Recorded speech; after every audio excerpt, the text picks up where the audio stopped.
आप सभी दर्शकों का मेरे YouTube चैनल पर हार्दिक स्वागत है। आज का मेरा विषय है सत्संग। सत्संग के बारे में कहा गया है, सत्संग की आधी घड़ी तब के वर्ष हजार, तो भी बराबर ना हुए इसका करो विचार। हमारा जो मन है वो सत्संग में नहीं लग पाता। मन को सत्संग में लगाने के लिए संत महात्मा कहते हैं कि उस प्रभु की भक्ति करना चाहिए। प्रभु की भक्ति से ही मन सत्संग की तरफ लग सकता है। जब मन कंट्रोल में हो जाता है तो हमारा मन जो है, दिमाग शांत हो जाता है। हमारा जो दिमाग है वो विवेकशील और विचारवान बन जाता है और शांत स्वभाव से ही हम प्रत्येक समस्या का समाधान खोज सकते हैं। तो हमें अपने मन को प्रभु भक्ति में लगाना चाहिए। कई लोग काठ की माला फेर करके सोचते हैं कि भाई हमारा मन प्रभु भक्ति में लग जाता है, परंतु कई बार क्या होता है कि माला फेरते फेरते भाई हम गिनती भूल जाते हैं, तो फिर नए सिरे से गिननी शुरू होती है। तो कबीर साहिब ने कहा है, माला फेरत जुग भया, फिरा ना मन का फेर, कर का मन का डारी दे, मन का फेर। माला फेरते फेरते तो भाई संसारिक लोग ऐसे ही मर जाते हैं, परंतु उनका मन का जो स्वभाव है ना वो नहीं बदल पाता।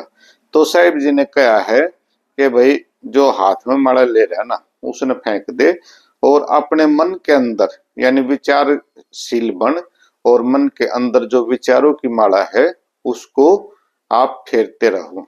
तो कहा गया है, श्वासों की माला नाल सिमरा में तेरा नाम। तो श्वास श्वास में नाम ले, व्यर्था श्वास मत खो, बेरा ना किस श्वास का आवन हो के ना हो।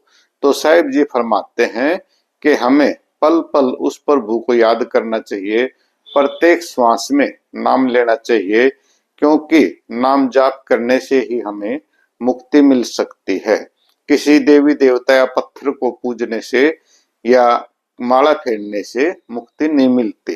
कबीर साहिब जी एक दोहे में कहते हैं, पाहन पूजे हरि मिले तो मैं पूजू पहाड़, ताते तो चक्की बली जिसका पीसा खाए संसार। अगर पत्थर पूजने से ही परमात्मा मिलता है तो मैं तभी पूरे पहाड़ की पूजा कर दूं। तो हमें वास्तविकता की पूजा करनी है। वास्तविकता क्या है कि पत्थर की बनी हुई चक्की होती है, उसका आटा पीसा हुआ सारा संसार खाता है। तो हमें चक्की की यानी वास्तविकता की पूजा करनी चाहिए। तो माला फेरने से भी कुछ नहीं होता, इस पर भी कबीर साहब ने कहा है, माला फेरत हरि मिले तो मैं फेरूं सैतीर। सैतीर होता है भी लकड़ी का बहुत बड़ा जैसे खंबा होता है। अगर माला फेरने से ही परमात्मा मिलता है तो मैं तो सतीर को फेर दूं। तो कर का मन का डाले दे, मन का फेर। तो हाथ में जो माला ले रहे ना उसने फेंक दे। अपने मन के विचारों को यानी विचारशील बन, हर एक समस्या का समाधान तुझे अपने अंदर ही मिल जाएगा। तो हमें प्रभु की भक्ति भाई मन को कंट्रोल में करने के लिए करनी पड़ती है, क्योंकि हमारा मन जो होता है वो बहुत ही चंचल है, चितचोर है। साहिब जी ने कहा है, मन लोभी मन लालची, मन चंचल चित चोर, मन के बसे मत चालियो। ये सतगुरु की सीख है कि भाई हमें अपने मन के बस नहीं चलना चाहिए, परंतु मन इतना मजबूत होना चाहिए कि मन जिस काम को कर ले उस ठान ले उसको पूरा कर दे। तो साहिब जी ने कहा है, मन के हारे हार है, मन के जीते जीत, परमात्मा को पाइए मन ही के प्रतीक। अगर हमने मन से हार मान ली तो हम पहले ही हार जाते हैं, और मन से अगर हमने अपने आप को जीतता हुआ मान लिया तो हम जीत जाते हैं। तो हमें मन से कभी भी हार नहीं माननी चाहिए। तो कबीर साहिब जी ने कहा है, माया मरी न मन मरा, मरमर गए शरीर, आशा तृष्णा ना मरी, कहे गए संत कबीर। कबीर साहिब जी कहते हैं कि मनुष्य की ना तो कभी इच्छाएं खत्म होती, ना ये जो मन है उसके कंट्रोल में होता, और ये शरीर जो है समाप्त हो जाते हैं, व्यक्ति की इच्छाएं बढ़ती चली जाती हैं। तो हमें अपने मन को कंट्रोल में करना चाहिए और ध्यान लगा। इसका एक ही मात्र उपाय है कि ध्यान लगाना जो है ना, ध्यान लगाने से ही मन के लगाए पिया पावे ही साधो भाई, किस विधि मन को लगावे। तो साहिब जी ने एक वाणी के अंदर भी समझाया कि मन को हम कैसे लगाएं। जैसे भाई सपेरा सांप ने पकड़ने जाता वहां मन लगाता है, पनियारी अपना मन जो है घड़े के अंदर लगाते, या सांप जब चुग्गा चुगने जाता तो मणि के अंदर अपना मन लगाता है। तो हमें जो है ना मन ऐसे लगाना चाहिए जैसे नटनी बांस पर चढ़ती है और नटुआ ढोल बजाता तो सारी तरफ से ध्यान हटा करके अपना मन जो है बांस के अंदर लगाता है। तो मन के एक जगह लगाए बिना वो व्यक्ति जो है ना कोई भी कामयाब नहीं होना पड़ता, नहीं हो सकता। तो सबसे पहले हमें कामयाब होने के लिए अपने विचार को शुद्ध बनाना पड़ता, मन को शुद्ध बनाना पड़ता है। अब मन और विचार कैसे शुद्ध होंगे, वो हमारे खान पान और आहार से शुद्ध होंगे। कहा गया है आहार शुद्धम विचार शुद्धम। आहार जिस व्यक्ति का शुद्ध होता है उसके विचार शुद्ध होते हैं, विचार शुद्धम व्यवहार शुद्धम। जिस व्यक्ति के विचार शुद्ध हैं उसका व्यवहार शुद्ध है, व्यवहार शुद्धम संसार शुद्धम। जिस व्यक्ति का व्यवहार शुद्ध है उसके लिए वह सारा ही संसार ही शुद्ध है। तो हमें जो है सबसे पहले अपने खान पान को, आहार को बदलना चाहिए। तो कहा गया है सबसे पहले अपने मन को शुद्ध बनाना पड़ता है, जो भी करते काम है उसमें ध्यान लगाना पड़ता है। कोई भी संसारिक काम करो, प्रभु भक्ति करो या राम नाम लो या कुछ भी काम करो तो उसमें पूरा ध्यान लगाना। और लोगों के ताने भी सहना पड़ता है, लोगों की आलोचनाएं भी सहना पड़ता है, क्योंकि हम कोई भी नया काम करते हैं तो लोग जो है हमारे रास्ते में टांग अड़ाते हैं, लोग हमारे रास्ते में मुसीबतें पैदा करते हैं, वो नए काम को करने नहीं देते। और जब हमें कामयाबी मिल जाती है तो वही लोग हमारी वाहवाही करते हैं, वही व्यक्ति हमारी प्रशंसा करते हैं। जो कल तक हमारे दुश्मन बने हुए थे वो मित्र बन जाते हैं।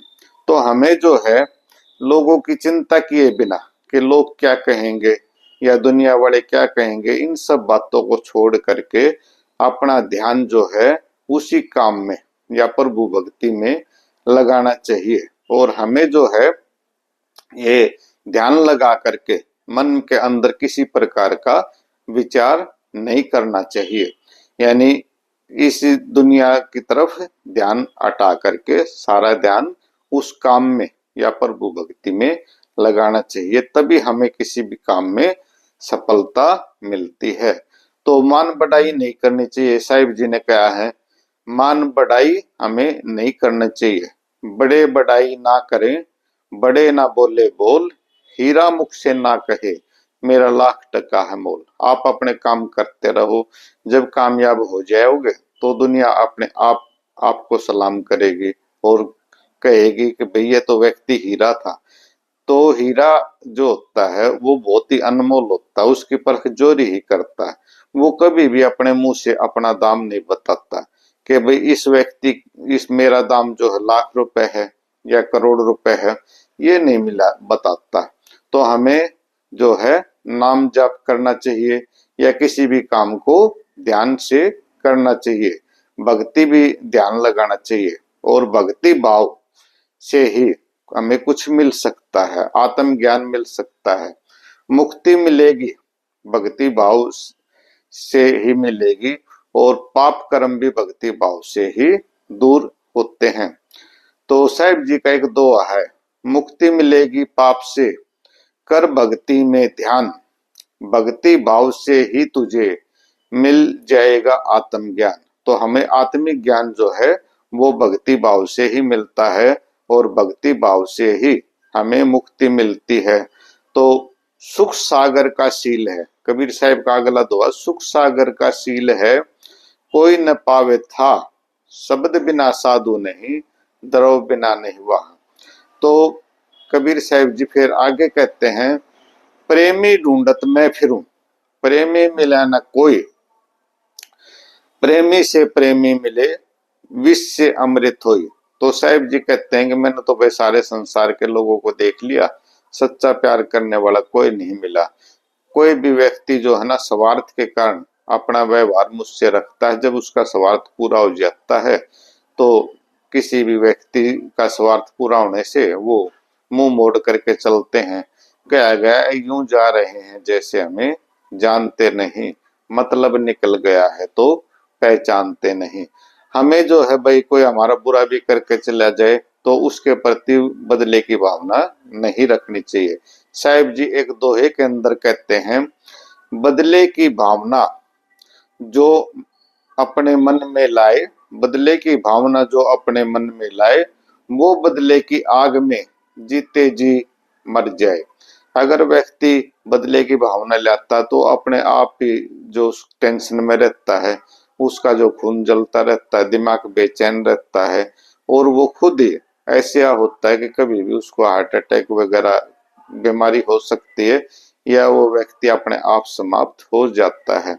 तो परिवार के अंदर भी प्यार प्रेम होना चाहिए, जहाँ माँ बाप में, भाई बहन में, पिता पुत्र में, स्त्री और पुरुष में प्यार प्रेम नहीं होता, वो घर जो है ना शमशान घाट की तरह से होता है।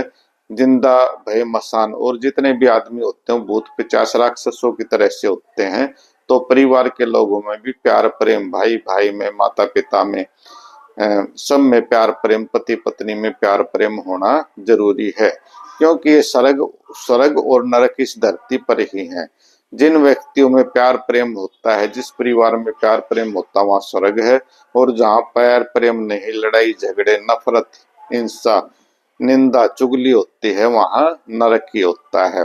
आप जा करके देखो, बहुत सारे बुजुर्गों की सेवा नहीं होती घरों के अंदर, तो वहां नरक ही है। और बीमारी में हॉस्पिटलों में जाकर के देखो, अस्पताल भरे हुए हैं, लोग बीमार हैं, कर रहे हैं, चिल्ला रहे हैं, तो वहां भी नरक ही है।